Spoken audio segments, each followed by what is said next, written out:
Hello everyone, I am doctor Shubhi Gobele पस्तूर। आज हम रूट कैनाल ट्रीटमेंट के बारे में बात करेंगे। रूट कैनाल ट्रीटमेंट करवाने से पहले और करवाने के बाद पेशेंट्स को काफ़ी कन्फ्यूजन्स रहती हैं। तो रूट कैनाल ट्रीटमेंट करवाने से पहले और उसको करवाने के बाद हमें क्या क्या बातों का ख्याल रखना चाहिए, इसके बारे में आज हम जानेंगे। फर्स्ट ऑफ ऑल हम ये जानेंगे कि रूट कैनाल ट्रीटमेंट होता क्या है। रूट कैनाल ट्रीटमेंट के बारे में आज मैं आपको थोड़ा शॉर्ट में बताऊंगी। जब आपके दांत में सीवियर पेन हो या हद से ज़्यादा सेंसिटिविटी बढ़ जाए, तब आपको डेंटल हेल्प की ज़रूरत होती है। आप डेंटिस्ट के पास जाकर दिखाएंगे तो डेंटिस्ट आपको सजेस्ट करेंगे कि आपको रूट कैनाल ट्रीटमेंट की ज़रूरत है। So what is root canal? Root यानी कि दांतों की जड़ और कैनाल मतलब दांतों की जड़ के अंदर की जो नस है उसका canal. So simply root canal treatment, दांतों के नस के जो ट्रीटमेंट करवाते हैं उसको रूट कैनाल ट्रीटमेंट कहा जाता है।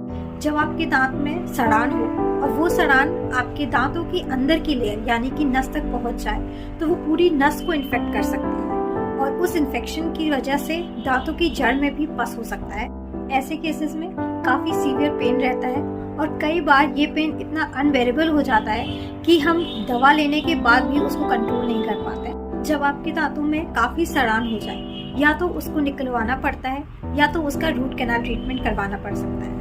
रूट कैनाल ट्रीटमेंट जैसे कि मैंने आपको बताया, जब आपके दांतों की सड़ान की वजह से आपकी नस इन्फेक्ट हो जाए और आपको पेन हो, तब आपके डेंटिस्ट आपके दांतों की सड़ान को निकालने के बाद आपके दांत की रूट की कैनाल्स को अच्छे से क्लीन करेंगे। इस तरह से इंस्ट्रूमेंट की मदद से दांतों की नस को अच्छे से साफ किया जाता है और कैनाल को अच्छे से क्लियर होने के बाद, कैनाल के इन्फेक्शन को अच्छे से क्लियर करने के बाद इस एरिया को अच्छे से सील किया जाता है एक मटेरियल से, या हम लेमन लैंग्वेज में बोलें तो नई नस या फिर नकली नस डाल के इस एरिया को हम सील कर देते हैं। नई नस डालने के बाद डेंटिस्ट आपको एक टेम्पररी फिलिंग करके देते हैं। इसके बाद नेक्स्ट सिटिंग में अगर आपके दांत का स्ट्रक्चर वीक है तो इसमें पोस्ट जैसा मटेरियल डालकर उसमें फाइबर रीइंफोर्समेंट देते हैं, जिससे आपके दांत की स्ट्रेंथ अच्छी होती है और उसके ऊपर परमानेंट फिलिंग कर देते हैं। परमानेंट फिलिंग करने के बाद उसके ऊपर कैप किया जाता है। So this is in short what is root canal.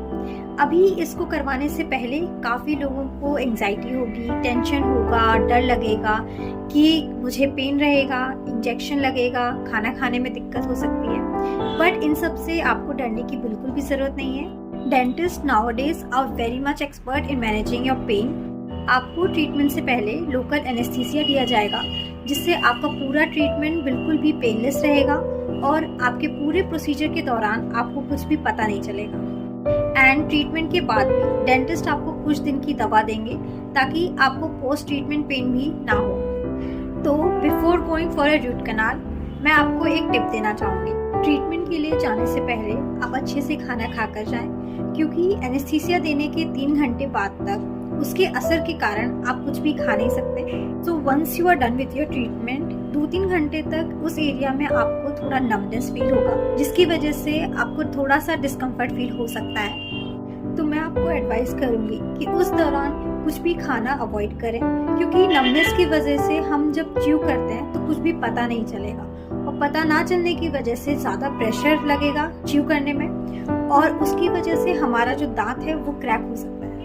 और अगर आप कोई भी चीज़ लिक्विड भी ले रहे हैं तो उसको भी गर्म ना लें, क्योंकि सेम रीज़न नमनेस की वजह से, पता ना लगने की वजह से हमारी जीभ जो है वो जल सकती है। तो ये तो है जो आपको आरसीटी करवाने की इमीडिएटली क्या ध्यान रखना है वो हुआ।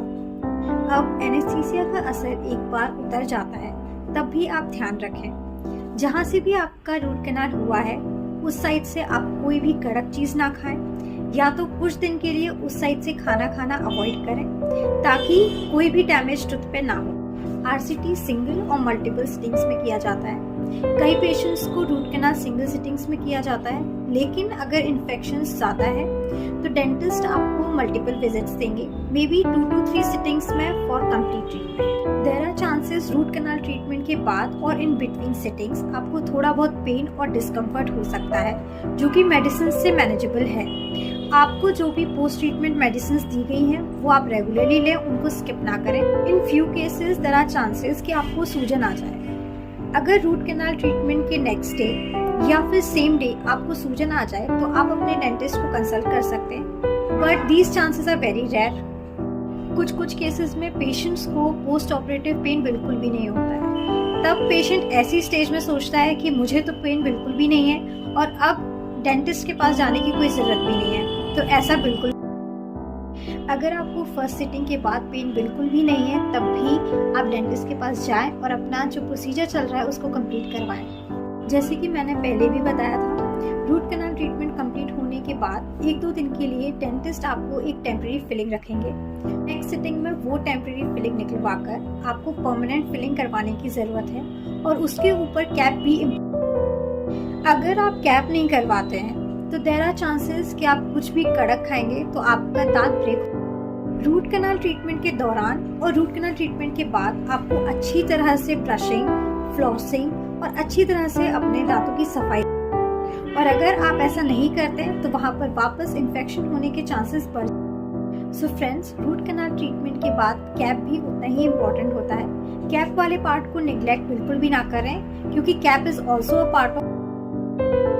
अगर आपका कैप 7 से 15 दिन के बीच में नहीं लगता है तो देयर आर चांसेस कि टेम्परेरी लीकेज के कारण वहाँ पर रिपीट इन्फेक्शन। सो डेफिनेटली आप अपना कैप करवा लें और अपने दांत को आगे फ्यूचर में डैमेज होने से बचा लें। सो आई होप आपको रूट कैनाल ट्रीटमेंट से रिलेटेड सारी मिथ्स एंड क्वारीज क्लियर हो गई होंगी। अगर आपको कोई भी क्वारीज हैं तो आप हमें कंसल्ट कर सकते हैं। आगे इसी तरह डेंटल रिलेटेड वीडियोस देखने के लिए आप हमें सब्सक्राइब करें। Thank you and keep smiling.